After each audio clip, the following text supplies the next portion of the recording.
आज हम बात करेंगे मरूसी सियासत के हवाले से। पाकिस्तान में मरूसी सियासत का रवाज तो वैसे आम है। तकरीबन अगर पूरे बड़े सगीर एशिया की बात करें और ख़ासकर जो पुराना हिंदुस्तान था जिसमें पाकिस्तान और इंडिया, इनकी बात करें तो यहाँ पे मरूसी सियासत यहाँ पे उसने राज किया है। किसी का दादा अगर सियासत में था तो फिर उसका बेटा, फिर उसका पोता, फिर आगे नस्ल दर नस्ल ये सियासत का अमल चलता आ रहा है। तो तकरीबन 76 साल हो गए हैं पाकिस्तान बने हुए। तो यहाँ पे जो पाकिस्तान की जो स्ट्रक्चर है, जो पाकिस्तान की सूरत हाल है, इसमें भी जो मरूसी सियासत है ये आम नज़र आएगी। जमहूरियत के नाम लेवा तो बड़े होंगे कि वो अपनी पार्टियों में अपने आप पे वो जमहूरी निज़ाम क्या वो लागू करते हैं। नदीम कामरान साहब साहिवाल सिटी के वो MP रह चुके हैं। उन्होंने भी एक अपने जानशीन को, अपने एक बच्चे को, अपने बेटे को, कासम नदीम को वो लॉन्च कर दिया और इस दफ़ा वो MPA का इलेक्शन लड़ रहे हैं। साहिवाल की उस वोटर से पूछना चाह रहा हूँ जो मुस्लिम लीग नून का वोटर है, जो अरसा दराज से मुस्लिम लीग नून को वोट भी दे रहा है, उनकी सपोर्ट भी कर रहा है। अपनी पार्टी की खातर उन्होंने जेलें भी बर्दाश्त की, डंडे भी खाए, मारे भी खाए, मुख्तलिफ किस्म की सोबतें बर्दाश्त की। क्या ये उनका राइट नहीं बनता था?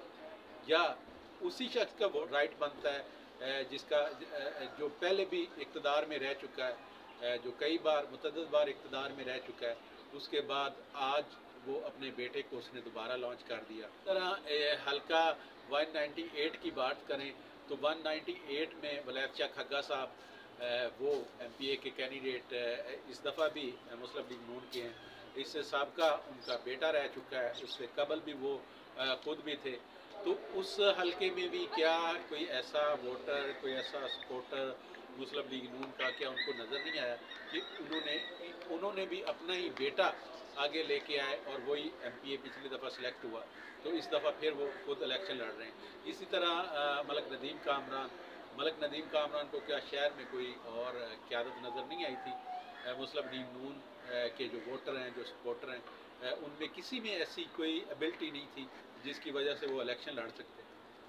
उन्होंने भी अपना बेटा ही आगे पेश किया और उनका बेटा ही इस दफ़ा फिर वो इलेक्शन में हिस्सा ले रहा है। इसी तरह अगर उनके बड़ों की बात करें मुस्लिम लीग नून के, मियाँ नवाज शरीफ की सियासत में, मियाँ शहबाज शरीफ की सियासत में भाई हैं आपस में। इसी तरह शहबाज शरीफ के बेटे हमजा शहबाज वो भी सियासत में। इसी तरह मरीम नवाज़ जो नवाज शरीफ साहब की बेटी हैं वो भी सियासत में।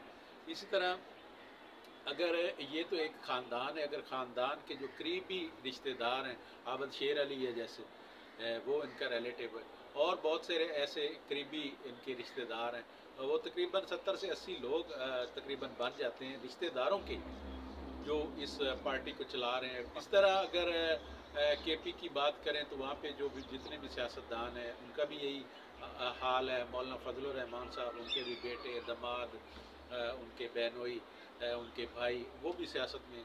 वाहिद मैं आपको बताता जाऊँ कि MQM का एक सिस्टम ऐसा नज़र हमें आया पाकिस्तान में कि MQM में जो मरूसी सियासत थी वो बिल्कुल आपको कहीं नज़र नहीं आती थी। जो कई उसके आगे पार्टियां बन गई हैं, लेकिन जो MQM थी, अल्ताफ़ हुसैन ने जितनी देर भी पार्टी को चलाया, ना तो कोई उसका भाई सियासत में था, ना उसकी कोई बहन थी, ना कोई उसका रिश्तेदार था। अगर आज के दौर में हम पाकिस्तान तहरीक इंसाफ की बात करें तो चेयरमैन पाकिस्तान तहरीक इंसाफ जिस तरह के 24-25 साल से पाकिस्तान तहरीक इंसाफ पार्टी को चला रहे हैं, तो उसमें भी कहीं भी हमें मरूसी सियासत वो नज़र नहीं आई। क्योंकि चेयरमैन पाकिस्तान तहरीक इंसाफ जो इमरान खान साहब हैं, ना तो उनकी बहन कोई सियासत में है, ना कोई भी उनका जो करीबी जो खूनी रिश्ता है वो कोई भी उनका सियासत में नहीं है। कि उनके पास चांस था, जिस तरह वो जेल में गए थे तो वो चेयरमैन अपनी बहन को भी बना सकते थे, अपने बहनोई को बना सकते थे और ये किसी भी अपने रिलेटिव को बना सकते थे। लेकिन उसमें भी कहीं हमें नज़र आता है कि एक पूरा जमहूरी सिस्टम है। लेकिन जिसकी सबसे ज़्यादा हम मिसाल दे सकते हैं वो पाकिस्तान में सिर्फ जमात इस्लामी है, जिसमें पूरा एक जमहूरी सिस्टम है, जिसमें मरूसी सिस्टम दूर दूर तक आपको नज़र नहीं आएगी और खुफिया वोट बैल्टिंग के ज़रिए वहाँ पे जो क़यादत है उनका इंतखाब होता है और वो मुंतखब होकर वो क़यादत आती है, फिर वो आगे अपना सिस्टम चलाती है। तो बाकी जितनी भी पार्टियाँ हैं उनमें मरूसियत वो आम है। ये अब छोटे लेवल पे भी आपको नज़र आएगी, बड़े लेवल पे भी नज़र आएगी।